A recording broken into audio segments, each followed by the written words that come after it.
Brenda Quintana coming to you from the Beehive. Today is part 2 of my 5-part animal shape card series. I will be making a video for each one of them, and you should be able to make each one of them from the video alone. But I will also be providing a paid printable die cut guide and card-based scoring instructions. This guide will also be available free with a minimum purchase. I will be posting the guide for all 5 cards on March 12, 2016. The second card in this series is this cute little bunny, and again, just like the line before it, it opens up in the center so you can put a little greeting on the inside, and on the back he's got his little white little cottontail. Isn't he just adorable? The main ingredients for this card are the circles framelits, the ovals framelits, and the Playful Pals bundle, which consists of the Pyramid Pals thinlits and the Playful Pals stamp set. So let me show you how to make this card. To start off with, we're going to make the card base. So you'll need a piece of crumb cake cardstock, and I have cut this piece to 6 1/4 inches by 2.5 inches. And I'm going to put this piece in my Simply Scored scoring tool. And I'm going to score at the 3 1/8 inch mark. Then I'm going to fold this piece along the score line, and I'm going to use my bone folder to smooth out that fold. Then we're going to need the big shot. I'm going to place the fold of the card up at the top away from me on my magnetic platform. And we're going to need the ovals to cut this piece, and we're going to need the third smallest one. So I'm going to count 1, 2, 3. This is the one I need. And I'm going to place this oval down at the bottom of my card. And I'm going to just center my oval on the cardstock in between the edges. It should almost touch the edges on the side. And you'll want this down at the bottom like that. And then you'll notice that there's a little gap here at the top that won't be cut. And that's my fold line. And we need to have that fold stay intact. And that's why there's that space right there. I'm using my magnetic platform, but you can also use your standard platform that comes with your machine. Just be careful when you're cutting to make sure your framelit doesn't shift. So now I'm going to go ahead and just cut this.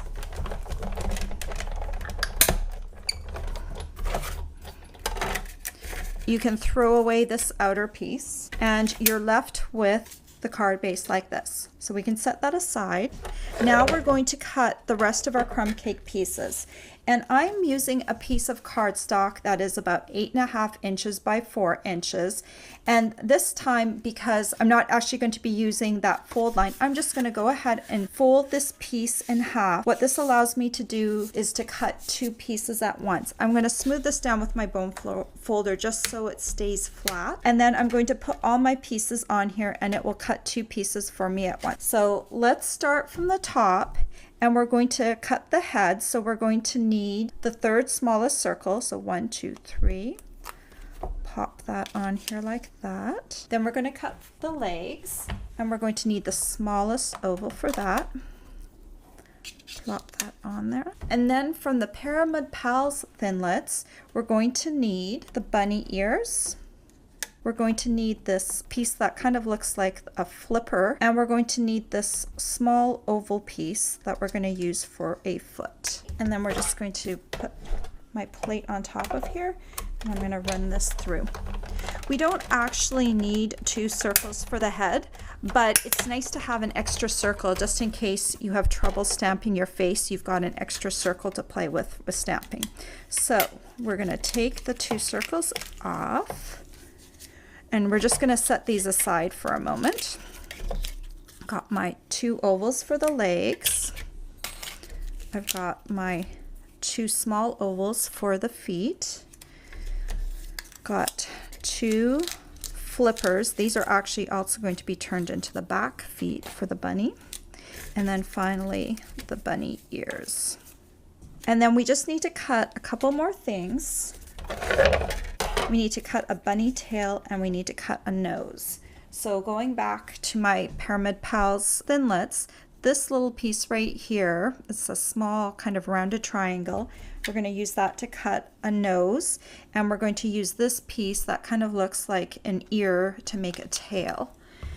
And the tail will be cut out of Whisper white cardstock, and the little nose will be cut out of Blushing Bride cardstock. Now this little guy, he likes to flip around a bit, so make sure he's settled with the magnet. I'd move the cardstock a little bit until you found a place where the little framelit can settle. And then just go ahead and run this through for the last two pieces that you'll need for the bunny. And pop out your little ear, which is actually going to be a tail. And then you're going to need your little tiny pink nose. And I'm just going to pop that out like that.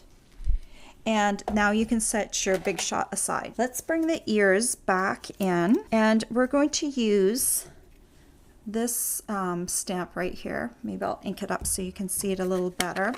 It's the matching ear piece. It gives the, there, I think you can see that better now. It fits at the top of the ear piece, and it kind of gives the ear a little bit more definition. So we're going to actually stamp this twice. Try and get it centered on the top as best as possible. We're also going to be sponging the edges. So if you don't get it quite on the center, you can sponge the edges and get rid of the edge if it's a little off kilter. So you can set your ears aside for a minute. We'll keep our crumb cake ink pad out because we're going to use it to stamp the face. And now we're going to use this little piece right here, which is the mouth. And I'm just going to ink this up in my crumb cake ink. And I'm going to stamp this just maybe about 1/4 of an inch down from the bottom of my little circle right here. And then what I'm going to do before I actually glue my little nose on here, I'm just going to place it on here kind of as a place marker so I can tell where it's going to go. If I muck up my face design, I can always use the nose for the next face that I'm stamping. Then we're going to take the eye, and we're using the smaller of the two eyes from the Playful Pals stamp set. And I'm just going to also ink this little guy up in crumb cake. And I'm just going to stamp the eye just above the nose on either side of the nose, like that. And then I'm going to take the little whiskers. I'm also going to stamp this in crumb cake and do the other side. And then I like to just darken the pupils of the eyes a little bit with my Project Life journaling pen, just to give the eyes a little bit more definition. But I still kind of like the subtle stamping of the crumb cake. That's why I didn't stamp this all in black. So I actually did a fairly good job. So I can actually use my nose. So I'm going to just put a dot of my Tombow multi-purpose liquid glue right above the mouth, and then I can just take my nose and stick it right down. Now I can set my crumb cake aside for a moment, and we're going to make the feet. So we're going to make this back foot right here, and to do that I'm going to take my paper snips, and you'll see on these little flippers there's kind of an indentation right here. There's a straightaway and then there's an indentation, and that's where I'm going to put my scissors, and I'm going to cut all the way up to this indentation up here at the top. So I'm just going to go along like this and cut it like that, and that's going to become one of the back feet. So let's do that with the other side as well. We've got that little indentation here, there's a straight and there's a little indentation here, and we're going to cut up to the top indent at the top. Just go along like that. And there we have our two back feet for our bunny. And now all we have to do is draw our little toes onto our feet. And again, I'm going to bring in my journaling pen. And for the back feet, I'm just going to draw a little toe out like that. I'm just going to put one on the back foot. And then for the front paws, I'm just going to kind of put two little lines to kind of make that look like front paws, like that. Now let's go ahead and bring in all the crumb cake pieces, because we're going to sponge all of these pieces with crumb cake ink. So I've got my crumb cake ink pad here again, and I've got a sponge dauber that I only use in crumb cake, and I just like to go ahead and just pick up my piece. I just like to sponge up in the air and just run the edge of my sponge dauber over the edge of all my pieces. This helps give the pieces a little definition. And this is my card base, so this flat side up at the top, that's going to be covered by the head, so you don't actually need to sponge that. And I'm going to fast forward myself sponging all these pieces so you don't have to watch it in real time.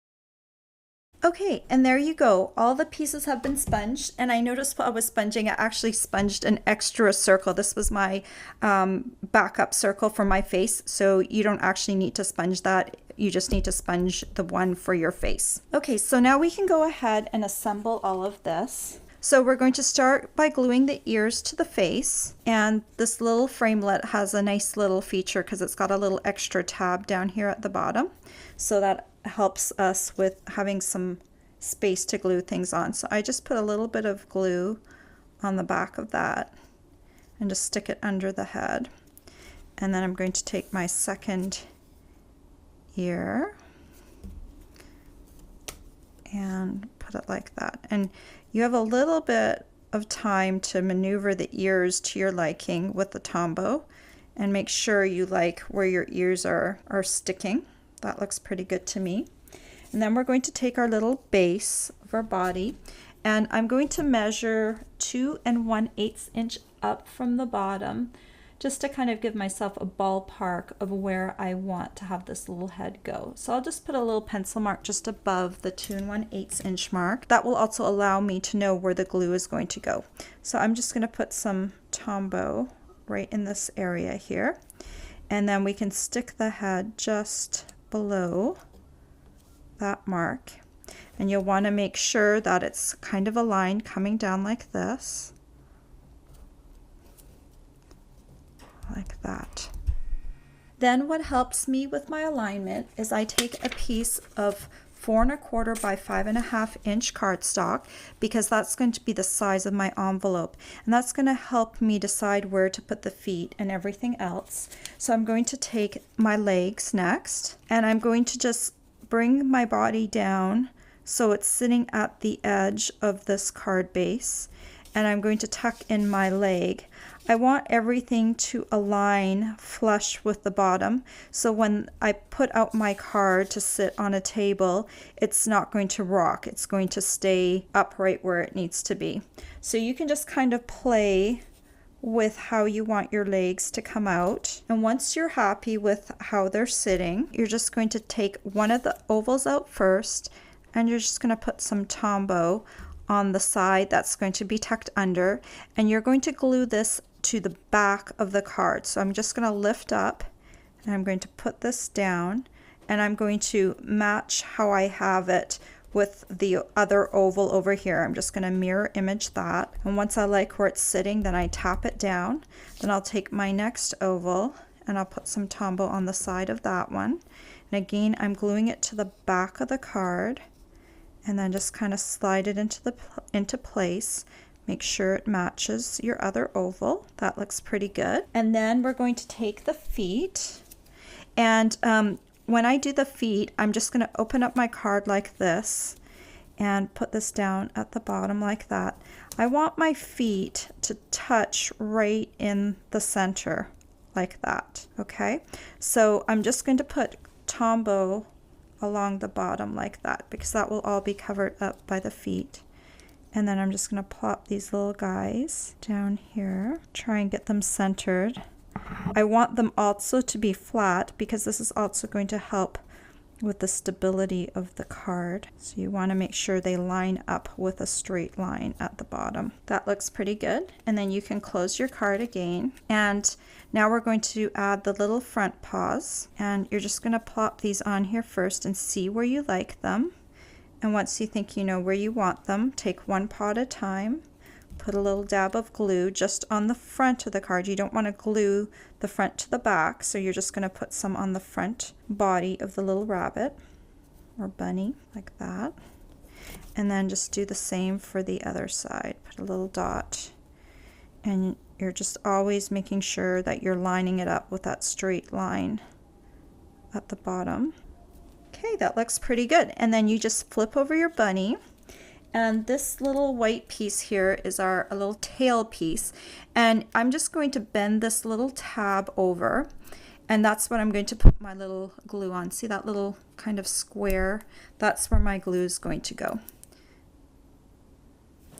And that will allow my little bunny tail to stick up a little bit. And so I'm going to glue that tab so it's kind of right down at the bottom, right between the hind legs of this little bunny rabbit. So just hold that there for a second. There you go, you've got your little bunny tail. I think you can see that. See the little tab is right there, and then it bends over like that. Isn't he just so cute? I think this would make a really cute Easter card for someone. So if I were going to mail this, I would take one of my medium envelopes, and I would also take a piece of cardstock that is 4 1/4 by 5 1/2, just to back up this little bunny rabbit so that nothing gets bent while you're mailing it. It will provide a little bit of stability. So you can just put this in like that. I've chosen Blushing Bride as a background because I think it matches his little bunny nose, and then you can just fit him right into the envelope like that. And here once more are the little bunnies, and this is the one we just made, and you can just sit him up like that, and that's kind of the charm. And then this is how he looks when he's flat. Aren't they just adorable? All the supplies you'll need to make these bunny-shaped cards are available for purchase on my blog. Stay tuned tomorrow for part 3 of my animal-shaped card series. Bye for now.